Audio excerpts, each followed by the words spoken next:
భారతదేశం first time చేయగలిగింది ఏంటంటే ప్రాక్టికల్ గా దానికి ఒక ప్రత్యామ్నాయం.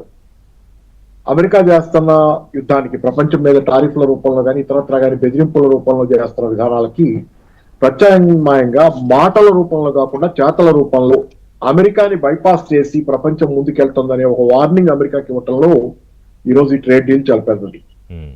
మదర్ ఆఫ్ ఆల్ డీల్స్ అని ఎందుకు అంటున్నారంటే ఇది ప్రపంచ చరిత్రలో ఇప్పటిదాకా జరిగిన వాణిజ్య ఒప్పందాలన్నింటిలో ఇది చాలా పెద్దది, అత్యంత పెద్దది.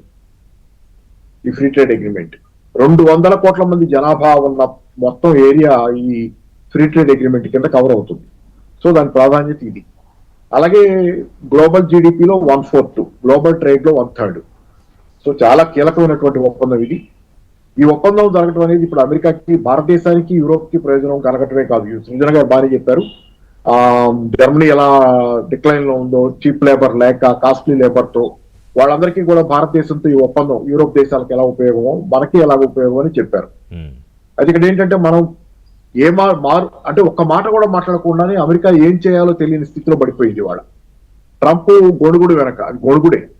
అంటే మీరు యూరోపియన్ యూనియన్ దేశాల ఉద్దేశిస్తారని చెప్పింది ఏంటంటే మీరు రష్యాకి మీతో యుద్ధం చేయడానికి సహకరిస్తున్న భారతదేశంతో ఒప్పందం చేసుకున్నారు అన్నట్లుగా చెప్తున్నాడు.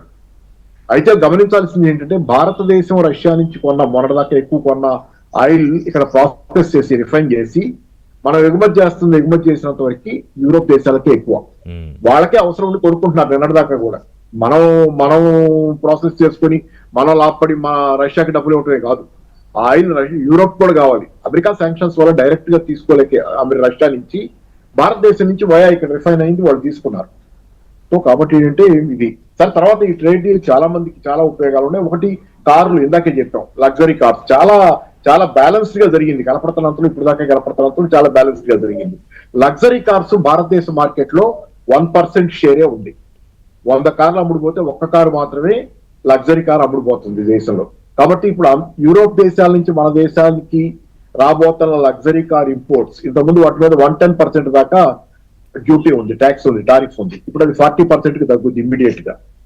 కాబట్టి ఏంటి, ఆ 1% కార్లు వచ్చే కార్లు భారతదేశ మార్కెట్ లో ఎట్లాంటి ప్రమాదం చేయలేవు. భారతదేశ కార్ల కంపెనీలు టాటా మోటార్స్ కావచ్చు, మహేంద్ర అండ్ మహేంద్ర కావచ్చు, లేకపోతే మారుతి సుజుకి వీళ్ళకి ఎవరికి అది ఇబ్బంది కాదు. ఎందుకంటే 1% కార్లే ఎఫెక్ట్ అవుతాయి.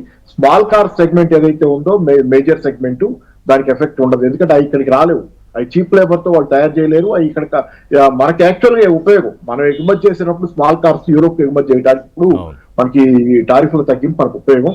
సో ఇది ప్రమాణం దాని విషయంలో. తర్వాత మనకి అమెరికాతో చెడటం వల్ల, అమెరికా చెడగొట్టుకోవటం వల్ల భారతదేశంతో 50% టారిఫ్లు వేసి మన ఎన్ని ఎక్స్పోర్ట్స్ దెబ్బతిన్నాయి, చాలా ఎక్స్పోర్ట్స్. ఉదాహరణ టెక్స్టైల్స్ దెబ్బతిన్నాయి, తర్వాత మనకి జ్యువెలరీ, జెమ్సన్ జ్యువెలరీ దెబ్బతిన్నాయి, మెరైన్ ప్రొడక్ట్స్ ఎగుమతులు దెబ్బతిన్నాయి, అలాగే లెదర్ ఎగుమతులు దెబ్బతిన్నాయి. ఇట్లా చాలా ఎగుమతులు అమెరికాకి పోయాయి.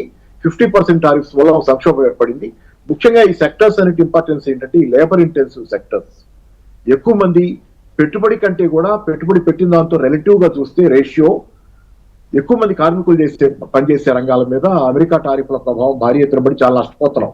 చాలా మంది నిరుద్యోగం పాలవుతున్నారు. కానీ ఈ రోజు అన్ని రంగాలకి ప్రాణం పోసినట్లయింది. ఎన్నో రెట్లు ఎక్కువ ఉపాధి అవకాశాలు ఈ రోజు. భారతదేశ టెక్స్టైల్ రంగంలో ఉదాహరణ చెబుతా. ఈ రోజు టెక్స్టైల్స్ ఎగుమతులు భారతదేశం నుంచి యూరోప్ కి వెళ్తున్నాయి, యూరోపియన్ యూనియన్ కి వెళ్తున్నాయి. $7 బిలియన్ మేరకే వెళ్తున్నాయి. ఇది సుమారుగా $30-40 బిలియన్ల పెరిగే అవకాశం ఉంది తొందరలో. చాలా వేగంగా పెరుగుతాయి. ఎందుకంటే ఇక్కడ మనకి ఇంతకు ముందు వియత్నాం, బంగ్లాదేశ్ టెక్స్టైల్స్ భారీ ఎత్తున యూరోప్ కి ఎగుమతి చేసి, ఎందుకంటే వాటికి టారిఫ్ లేదు, డ్యూటీ ఫ్రీ ఎగుమతి చేసి. మన మీద డ్యూటీ ఉండేది, భారతదేశ ఎగుమతి మీద డ్యూటీ ఉండేది. ఇప్పుడు డ్యూటీ లేదు, డ్యూటీ తీసేశారు. భారతదేశ ఎగుమతుల మీద కూడా డ్యూటీ తీసేశారు.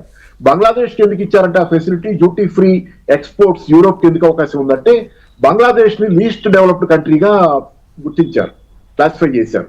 దానివల్ల లీస్ట్ డెవలప్డ్ కంట్రీస్ కి ఇట్లాంటి ఎగుమతుల విషయంలో 0 టారిఫ్స్ ఉండాలి. సో దానివల్ల ఎగుమతి ఇప్పుడు అది లేదు. మనం కూడా ఈక్వల్ లెవెల్ ప్లేయింగ్ ఫీల్డ్ లో Vietnam exports, textile exports, Bangladesh textile exports పోటీగా ఎగుమతి చేయగలం. సో మన ఎగుమతులు సుమారుగా ఇప్పుడు $7 బిలియన్ల నుంచి ఒక యూరోప్ కే $30 బిలియన్ల 40 అంటే 5-6 రెట్లు పెరుగుతాయి. 5-6 రెట్లు పెరిగితే ఆ మేరకు ఎంప్లాయ్మెంట్ కూడా పెరుగుతుంది.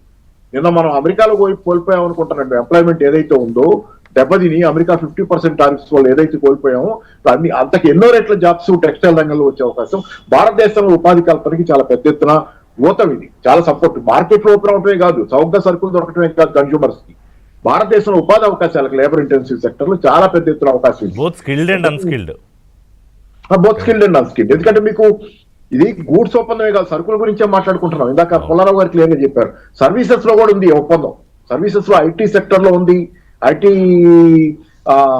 ఇది IT information technology dependent services లో ఉంది. తర్వాత మనకి ఇక్కడ నుంచి వెళ్లే స్టూడెంట్స్ కి సంబంధించి ఉంది, ఇక్కడ నుంచి ట్రాన్స్ఫర్స్ ఉద్యోగస్తుల ట్రాన్స్ఫర్స్ కి సంబంధించి ఉంది, ఇక్కడ నుంచి సర్వీసెస్ ఇచ్చే ప్రొఫెషనల్స్ కి సంబంధించి ఉంది. ఇన్ని రకాల సర్వీసెస్ సెక్టర్ లో కూడా చాలా పెద్ద ఎత్తున ఇది మనకి భారతదేశానికి యూరోపియన్ మార్కెట్ ని తెరవబోతుంది. కాబట్టి ఇప్పుడు అమెరికాలో H1B వీసాలు అంటున్నాడు, అదంటున్నాడు, ఇదంటున్నాడు, బెదిరిస్తున్నాడు, నానా ఇది చేస్తున్నాడు, ఇండియన్స్ ఇబ్బంది పెడుతున్నాడు. దానికి ప్రత్యామ్నాయంగా మనకు యూరోపియన్ జాబ్స్ అనే కానీ, యూరోప్ లో ఉండే సర్వీసెస్ ఇచ్చే అవకాశం కానీ, యూరోప్ కి వెళ్లే అవకాశం కానీ, చదువుకునే అవకాశం కానీ, ఎందుకంటే చాలా మంది స్టూడెంట్స్ ఈ మధ్యకాలంలో అమెరికా వెళ్ళటం మానుకున్నారు. అమెరికా వెళ్ళేవాళ్ళు తగ్గిపోయారు. పైకి మొన్న వీసా విషయంలో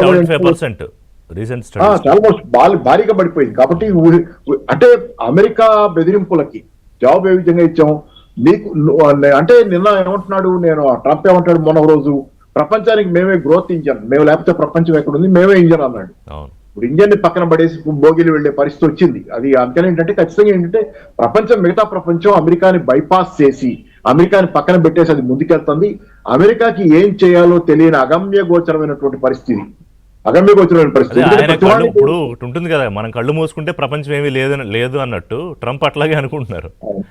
అంటే అతను ఊహించుకుంది ఏంటంటే మన మీద ఎంతగా డిపెండెంట్ కదా వీళ్ళు, మనకి ఎక్స్పోర్ట్ చేయకపోతే వీళ్ళు బతకలేరు కదా, వీళ్ళందరూ అంత చూద్దాం అనుకున్నాడు. కానీ వీళ్ళందరూ కలిసి చూద్దాం అంటే పిల్లి మెడలో గంట కట్టింది. చెప్పాలంటే ఈ ఒప్పందం ఇవాళ పిల్లి మెడలో గంట కట్టింది.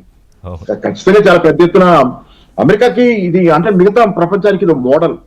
ఎవరా అమెరికాని దెబ్బతీయాలనే దానికి మిగతా ప్రపంచానికి ఇది ఒక అహింసాయుతమైనటువంటి మోడల్. మారుతున్న జియో పొలిటికల్ దీంట్లో, మారుతున్న పరిస్థితుల్లో ఏ ఒక్క దేశం, అది చైనా అయినా, అమెరికా అయినా, up to some extent Russia అయినా ఆధిపత్యం చెలాయిద్దాం అనుకుంటే కుదరదు అనేది అదొక మెసేజ్. అదే కాదు మీకు చూడండి, ఇంకోటి కూడా ఇప్పుడు ఈ ఒప్పందం కుదరటం వల్ల అమెరికాతో మనకి బయలాటరల్ ట్రేడ్ అగ్రిమెంట్ చర్చలు జరుగుతున్నాయి. దాని విషయంలోనే కదా ప్రసారి మనల్ని బెదిరిస్తుంది. టారిఫ్ లైన్ ఎందుకు వేస్తున్నాడు, మన మెడ వంచి అగ్రికల్చర్ లో, డైరీ రంగంలో కూడా మంచి సంతకాలు పెట్టుకోవాలని, మన టారిఫ్లు తగ్గించాలని, మనం తగ్గించాలని. ఇప్పుడు దాంతో ఏమో ఈ ఒప్పందం కుదిరేసరికి అమెరికా మీద ఒత్తిడి పెరిగింది. నిన్నటిదాకా మన మీద ఒత్తిడి పెడుతున్నాడు ఆ అగ్రిమెంట్ విషయంలో. ఇప్పుడు ఎదురు మనం అగ్రిమెంట్ మనం ఒత్తిడి పెట్టగలగాం. ఇప్పుడు మనకి ఒత్తిడి పెట్టే అవకాశం వచ్చింది అమెరికా మీద. ఎదురు ఒత్తిడి పెట్టే అవకాశం, అంతే కదా. బయలాటరల్ ట్రేడ్ అగ్రిమెంట్ అమెరికా కుదుర్చుకోకపోతే అమెరికా మునిగిపోయే పరిస్థితి. కాబట్టి అమెరికాకి ఈ రోజు ఎదురు ఒత్తిడి పెరిగింది. మిగతా రకంగా టిట్ ఫర్ టాట్ అని కాసేపు పక్కన పెట్టండి. అమెరికాకి ఈ రోజు బయలాటరల్ ట్రేడ్ అగ్రిమెంట్ ఇండియాతో కామ్ గా అగ్రికల్చర్ ని, డైరీని పక్కన పెట్టి మిగతా విషయాల్లో మాట్లాడుకోవాల్సినటువంటి అవసరం, అగత్యం ఏర్పడింది, ఆ ఒత్తిడి ఏర్పడింది. పుల్లారావు గారు, ఇప్పుడు ప్రపంచంలో నెలకొన్న అనిశ్చితికి ఒప్పందంతో చెక్ చారిత్రాత్మక ఒప్పందం అని ప్రధానమంత్రి గారు అన్నారు. అలాగే వరల్డ్కి ఒక బలమైన మెసేజ్ ఇస్తున్నామని ఉర్సులా అన్నారు. వరల్డ్ అంటే